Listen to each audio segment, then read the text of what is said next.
Senator Alan's comments and the sponsor's response about having a 3-year plan to once and for all deliver the earmark amounts, no, syntax amounts over the next 3 years.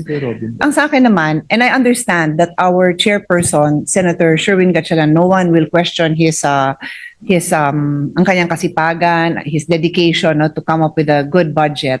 But I'd like to propose that let's start the year 2026, right? Ibigay naman natin yung buong amount, 16B yung kulang. Kasi yun nga, 296 billion yung kulang. May 60B na binigay, so that's still mga 226, tama? Around 220 plus pa yung kulang. So over 3 years, that's going to be 70 billion. At least buuin natin, that's my appeal. Buuin naman natin para lahat tayo dito na gusto mangyari yun, lahat ng health advocates, lahat ng nangangako, and that's the DOH and PhilHealth na kaya nilang tuparin yung ZBB, give it a fighting chance by giving that entire amount for 2026. Deliver that entire amount, and that is 16 billion. Which for the record is for the record it's 207 billion. At nilagay natin is ang kailangan ng PhilHealth according to Dr. Danz guys, the 147 plus the 60. Ang binibigay natin 130. So ang kulang natin for next year is 77. Well, just to be clear, yung pino-point out ng advocates, and Dr. Danz is one of those, is yung shortage ng indirect contributions, no? Ang sa akin, but then the question will always be, where will you get the funds? Ito na nga yung funds. So I'm talking about the funding side. They're talking about what the law requires that you fund. The law requires that you fund these indirect contributors. Talagang tama yung numbers nila, kulang yan. I'm talking about may fund na nga eh. May fund na earmark, certified by BIR. Ibigay na lang. So I'm just saying that at the very, very least, because I honor the chairman's commitment to fix this over the next 3 years. Kaya lang, Mr. Chairman, 2 years ka na lang dito, hindi ka na senador. So paano tayo sa pangatlong taon? Kaya 2 years. Kaya 2 years. But yun sa akin naman, na show of good faith, buuin naman ng Senado yung syntax kasi this is not an unfunded law. This is the money has been collected. The money is sitting in some other department. And I will let Senator Alan go into that. Nasaan ba? Nasa DPWH ba? Nalunod ba yun sa flood control? The money is there. It's collected. So it's our job to make sure that i-deliver yan sa PhilHealth. Yun lang naman kasi I cannot be complicit to this disappearance of these funds that have been collected, BIR certified. And maybe for the people who are watching us, Senator Pia, we can explain why. Kasi kung every year, mag-argue pa tayo between what's urgent, what's important, and what's in FAD, mahirap. That's why nga nilagay sa batas yung earmarking.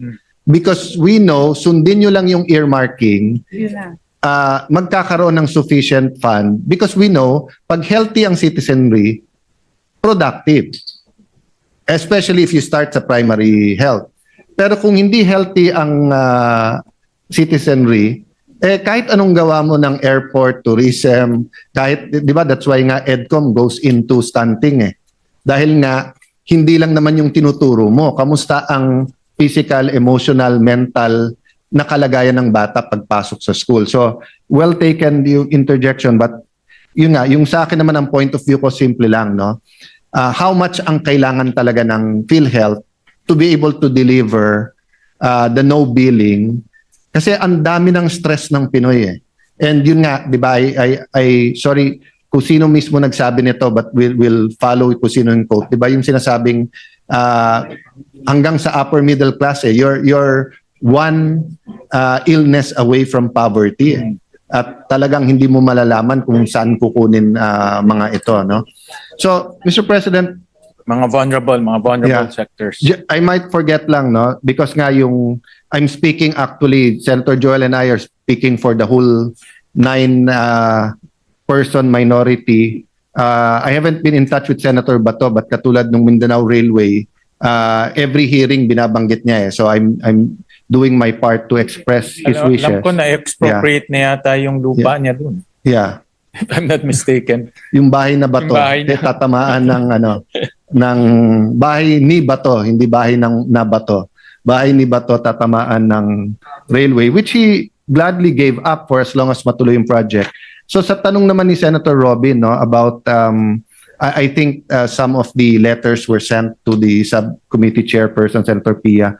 So I see it reflected naman, just for the record, no. So may additional 100 million, tama? Sa Yes. National Commission on Indigenous Actually, People. until 10 o'clock, nag-uusap pa ho kami ni Senator Pia. But I'll let Senator Pia answer that. And I will warn everyone, I am not as calm as the chairman when it comes to this topic.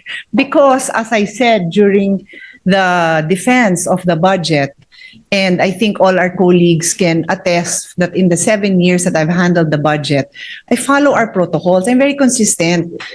We give every agency the opportunity to make their appeals during the hearing or briefing. We give them a deadline so that we can include if they are able to comply and if they're able to satisfy the requirements. We include it in the committee report that we submit to the chairperson. May sulat na pinadala. Wala naman detalye. 200 million for mapping and cadastral survey and mapping. 200 million. Something like that. I always ask the agency to justify. Malay ko ba kung magkano magpa-mapping? Malay ko ba kung isang engineer lang gagawa nun? Malay ko ba kung mag-hire sila ng isang construction firm to handle that? And remember, with all the anomalies going on, we have to be careful. And I have colleagues, I don't know if they want to be mentioned, that they told me na ang daming kalokohan dyan. So it's my job to protect what we are endorsing. So yun lang naman hinihingi ko. Kailan ko natanggap yung breakdown ng 200 million? Kagabi, anong oras? Ngayon, this morning. Tapos magagalit sa akin ang colleague natin. It is my job to present to you a budget that I have been able to justify, that I have been able to vet. Now, what is the utilization rate? Common yan. Ask anyone here who has chaired a committee, tatanungin ka ng chairman, what is the utilization rate?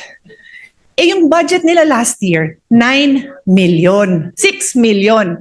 Ang utilization ng unang sinabi sa amin, 50% of 6 million. Tapos humingi sila sa NEP at binigyan sila ng 93 million. From 6, nag-jump sa 93. Oh, ang ganda naman nun, di ba? Hindi naman sila humingi ng mas marami. So dito sila ngayon humihingi. No problem, that is our job. Pero i-justify nyo naman sa akin ng maayos. So pag naglabi naman sa inyo, ang mga agency, i-justify nyo lang naman. Yun lang naman ang sinasabi ko. So I can do my job well. Yun lang naman. Pero kinonsider ng ating chairman, dahil tayo naman lahat dito, nagmamalasakit naman sa mga IT. So I just want to point out that I am just doing my job. Yeah. Sana yung iba din, gawin din nila yung trabaho. Thank Sir you. President, ganyan na ganyan yung tatay namin.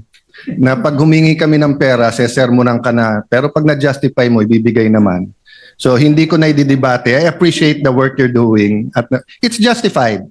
You know, kung ang titingnan natin ay yung low utilization, wala tayong bibigyan na departamento kasi kalahati ng departamento natin, mababa yung utilization. Now, yung kadastre, yes, madaming anomalya, pero mas malaking anomalya yung nagkakamkam ng lupa at yung napapatituluhan nila sa pangalan nila nasa IP. So, again, no, I appreciate both sides. I appreciate the side of Senator Robin, I appreciate the side of Senator Pia. Aminado naman si Senator Robin na... Pero Mr. President, sorry, Yeah. ulitin ko lang ha, may 93 million na nga, hindi naman wala. So sana maintindihan din na may 93 million. Yes. So ngayon dahil sa paglabi, dinagdagan na, so sige na, Yes. okay na. Okay. Pero may 93 million, hindi zero ang binigay. Nabigyan sila ng 93 million. He from never 6 said zero. million. He said sa request niyang 200, zero yung dagdag. Yun yung sinabi niya. Pero wag palabasin na walang pera yung agency kasi may 93 million nga sila, Mr. President. Liwanagin ko lang Yes. yan. Para lahat ng mga post dyan, Clear. malaman naman na may 93 million Yes. naman ang agency. Ngayon nadagdagan, dahil kapatid kita at pinagbibigyan ko po kayo. Thank Yun you lang very po, much. Mr. President. Okay. Thank you very much.